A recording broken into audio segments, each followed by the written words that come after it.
संविधानकार बहुदेशत्व doctor Baba Saheb Ambedkar, संत कबीर आज उनकी जयंती है।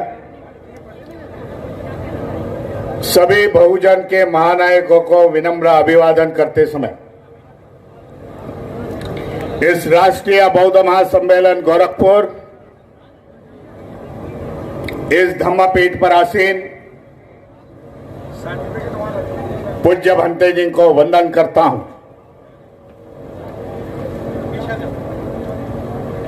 इस मंच पर एक्स मिनिस्टर गौतम जी और सभी मान्यवर भंते सुमित रत्न जी को मैं बधाई दूंगा। बड़ी कठिन समस्या से, बड़ी कठिनाई से, बड़े चैलेंज से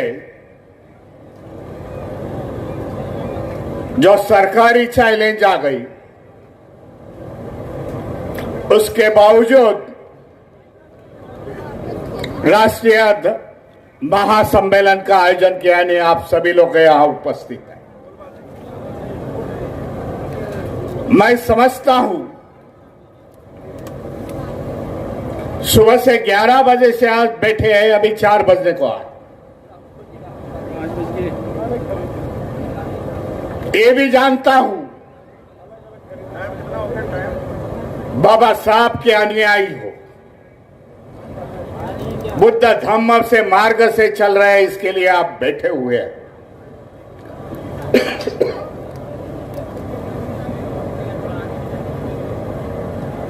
सम्मेलन का सिलसिला इस उत्तर प्रदेश में 9 अक्टूबर से शुरू हो गया।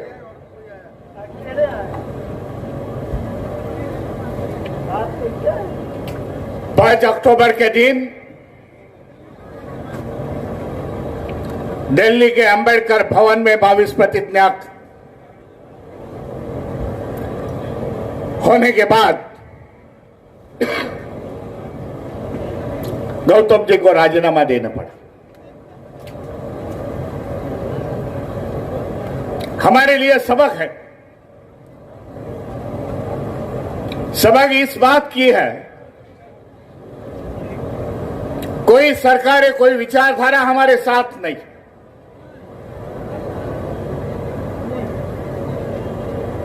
बाबा साहब ने उस जमाने में 14 अक्टूबर 1956 में 22 प्रतिज्ञा की थी।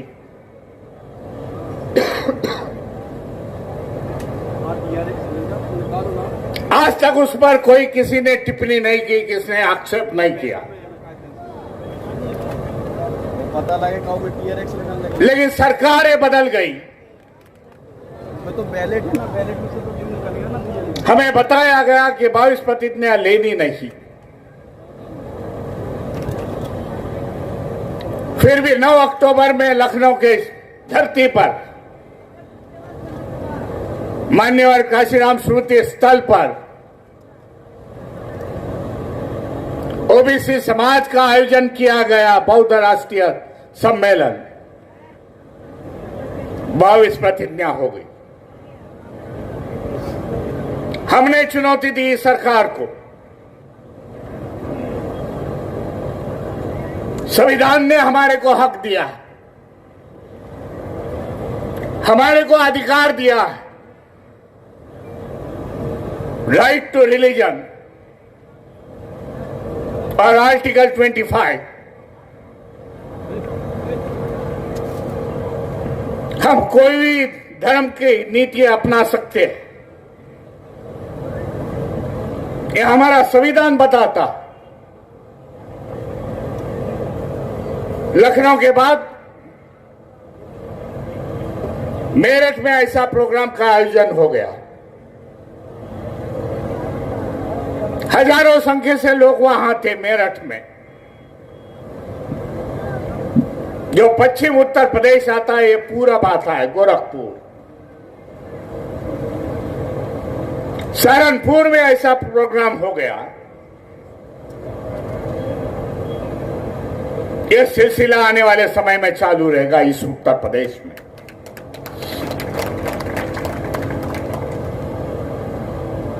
जो समाज इस उत्तर प्रदेश का भटक गया था, गलत रास्ते पर चल रहा था, बाबा साहब की क्रांति देखी जाए तो सामाजिक क्रांति पहली है। सामाजिक क्रांति के साथ बाबा साहब ने समाज को इकट्ठा किया। उत्तर भारत में उल्टा हो गया, राजनीति पहली आ गई, बाबा साहब का इस्तेमाल हो गया राजनीति के लिए। समाज नीति, धर्म नीति होती थी, आज यहां का समाज और कुछ आगे निकल जाता था। इसके लिए आने वाले समय में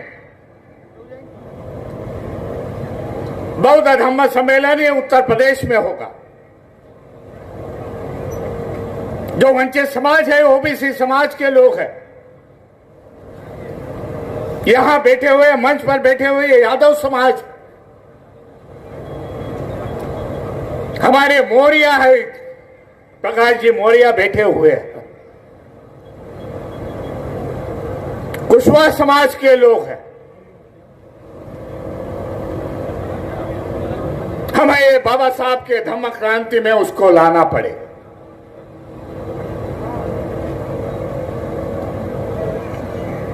क्योंकि लड़ाई करनी है,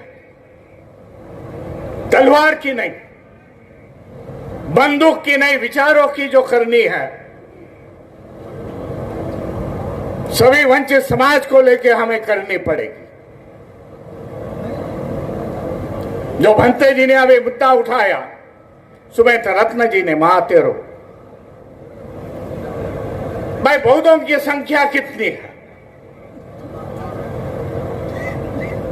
कई लोग मुझे पूछते हैं बौद्धों की संख्या कितनी है।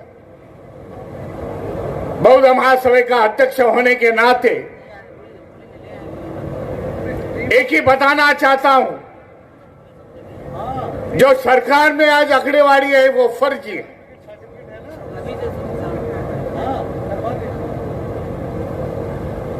जिसको कोई आधार नहीं है। इसके लिए आने वाले समय में जनगणना होगी। ये सरकार 2 साल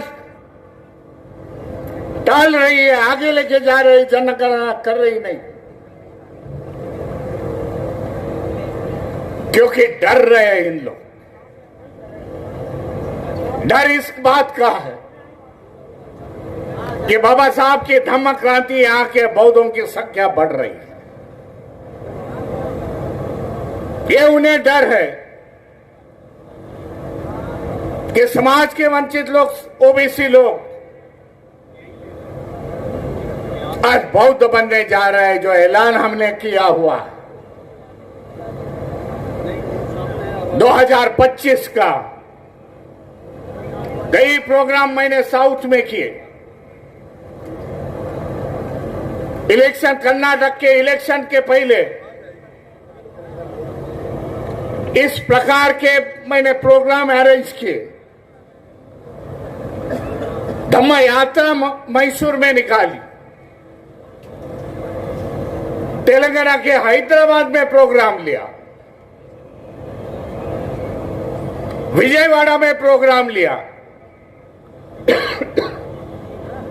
राजनीति का नहीं था तो धम्म नीति का प्रोग्राम था। इसके लिए आने वाले समय में हमें दिखाना पड़ेगा, जनमत के माध्यम से, जनगणना के माध्यम से। जो सरकारी अधिकारी आएंगे, हमें धर्म के कॉलम में बौद्ध लिखना पड़ेगा, जाति के कॉलम में हमारी जात लिखनी पड़ेगी। ये भी सोच लो।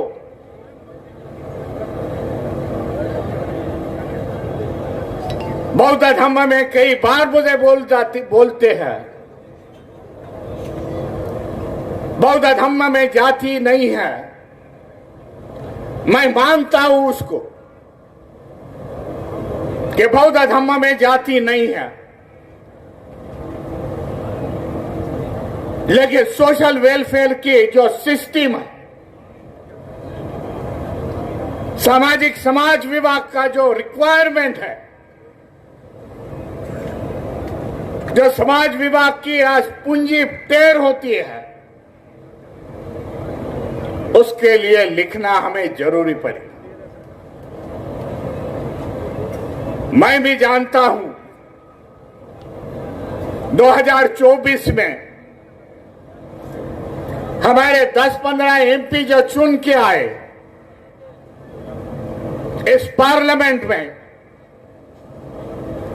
तब हम बिल पास करेंगे तो ये हमारे को जाति लिखने की कोई जरूरत नहीं होगी।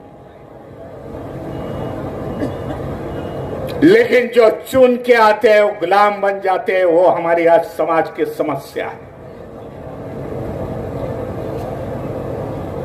बड़ा कठिन दौर से हम अब चल रहे हैं, ये भी सोच लो।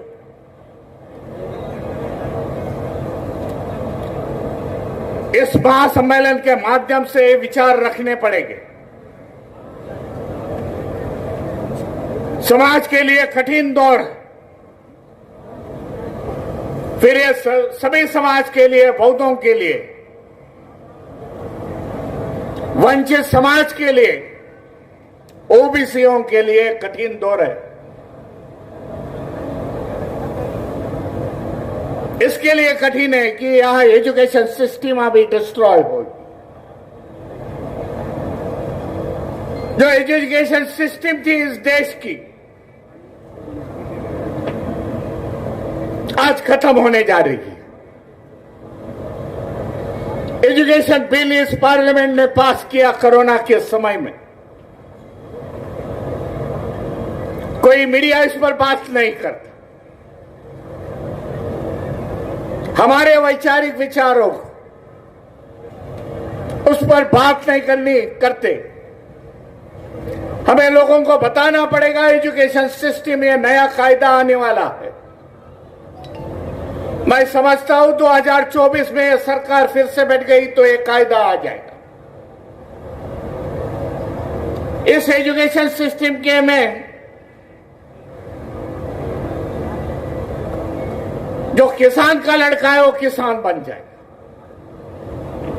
मजदूर का लड़का, ऐसी सिस्टम इन लोग ने बनाई रखी है। मजदूर का लड़का ये मजदूर बनेगा।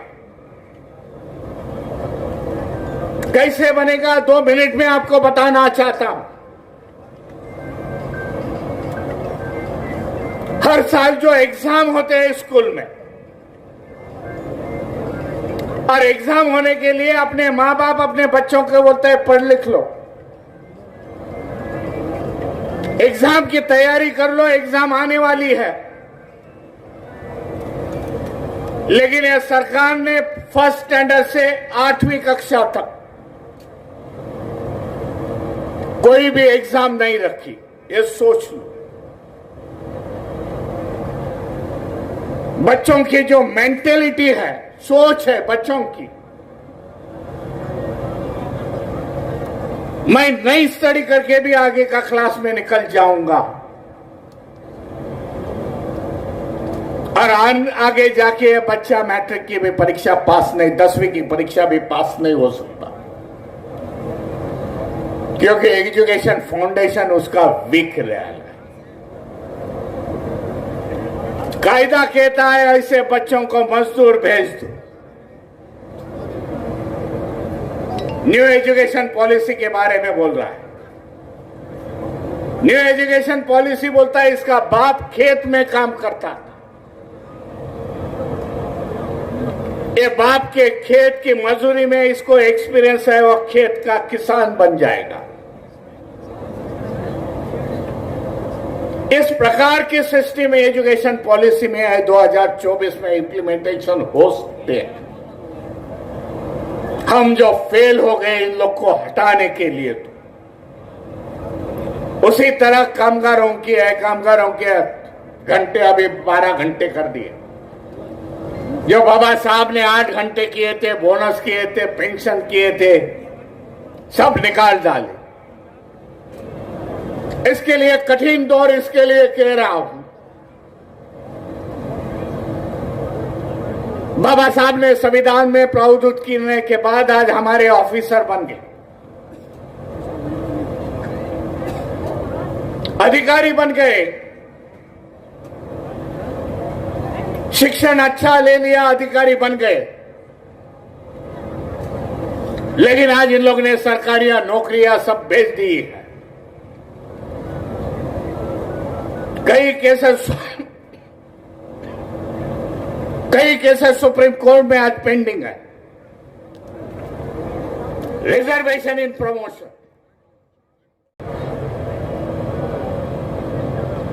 मेरे मुताबिक 20 साल से हम लोग स्लोगन लगा रहे, प्राइवेटाइजेशन में हमारा रिजर्वेशन होना जरूरी है। 2-3 सरकारें आई, कोई किसी ने ध्यान नहीं दिया।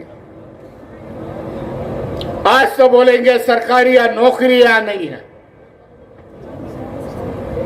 इसके लिए रिजर्वेशन कहां से तुम्हारे को दो? इस प्रकार का दौर इस समाज में चल रहा है, देश में चल रहा है। हमारे दोस्त कौन, हमारे शत्रु कौन, पहचानने की जरूरत है, मैं समझता हूं। पिछले साल हमारे लिए किसने लड़ाई की, कौन हमारे साथ खड़ी रही, वो भूल जाओ। आज का विचार करो, आज हमारे साथ कौन है, कौन कौन समाज के लीडर कहां है, वो सोचने की बात है। लीडर बढ़ाने हैं कि समाज बढ़ाना है, ये सोचना है।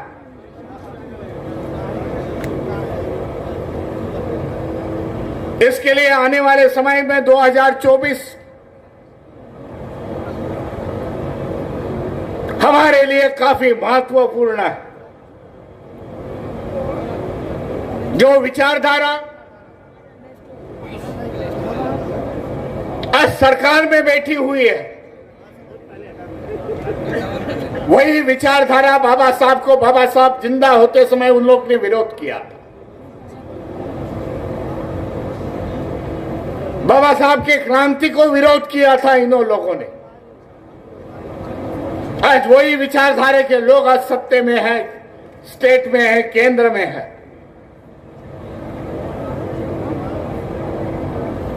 सभी धोखे बाबा साहब ने हमें बता के गए, ये भी सोच लो।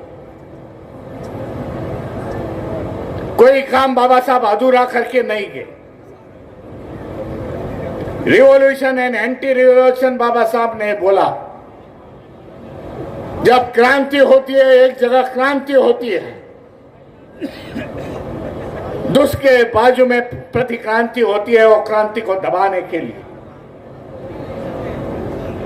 आज बाबा साहब की क्रांति दबाने का काम इस देश में चल रहा है।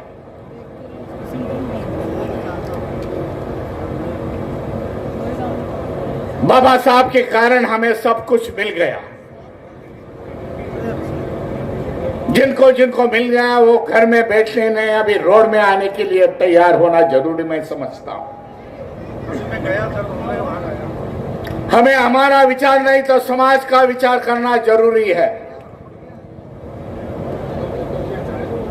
बाबा साहब ने धोखा दिया था, मेरा कारवा आगे लेके जाओ, आगे नहीं लेके गए तो वहां ही रुको भाई, नीचे मत आने देना। ये सब बाबा साहब ने बता के गए हैं। आने वाले समय में हमें इस पर गौर करना पड़ेगा, विचार करना पड़ेगा। इसके लिए कर्नाटक में मैं आखिरी बार मैं बुद्धिस्ट सोसाइटी ऑफ इंडिया के बड़े मंच पर मैं ऐलान किया था,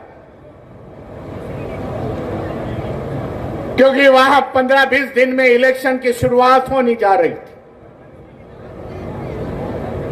कई पत्रकारों ने मुझे पूछा किसके साथ जा रहे, इतनी बड़ी रैली है आपकी।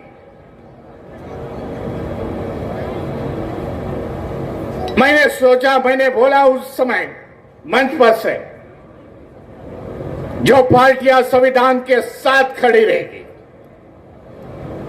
संविधान को बचाने की बात करेगी, महापुरुषों के विचारों के साथ जाएंगे, उसके साथ हम लोग जाएंगे। वही हो गया कर्नाटक में, वही हमें करना पड़ेगा इस यूपी में। यहां से तैर होता है देश का पंतप्रधान को।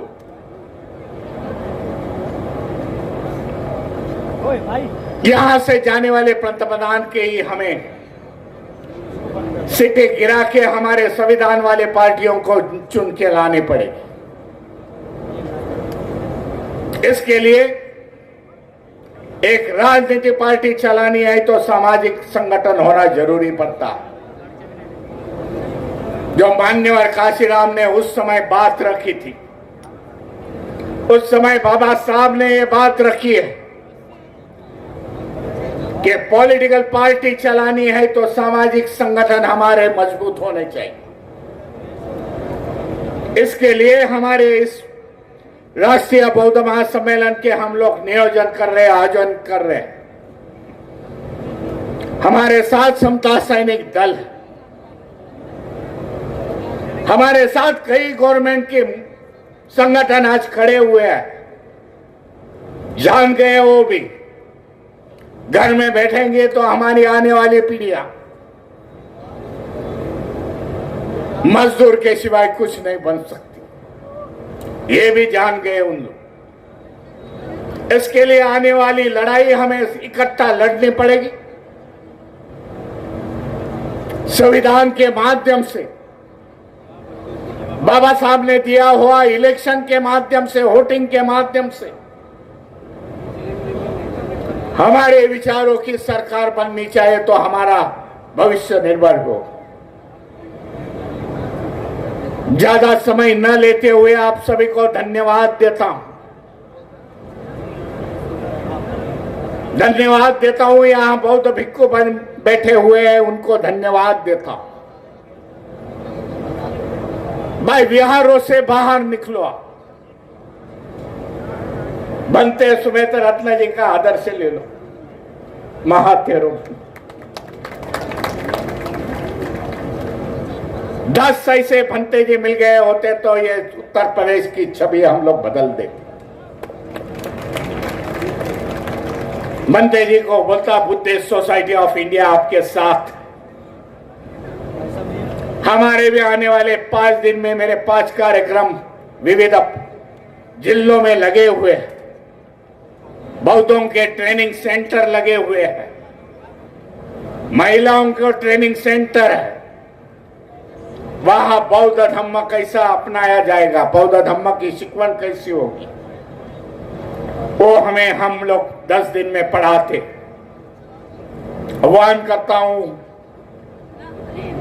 खाली बौद्ध बनने से, भाई आचरण से बौद्ध बन लो, विचारों से बौद्ध बन लो।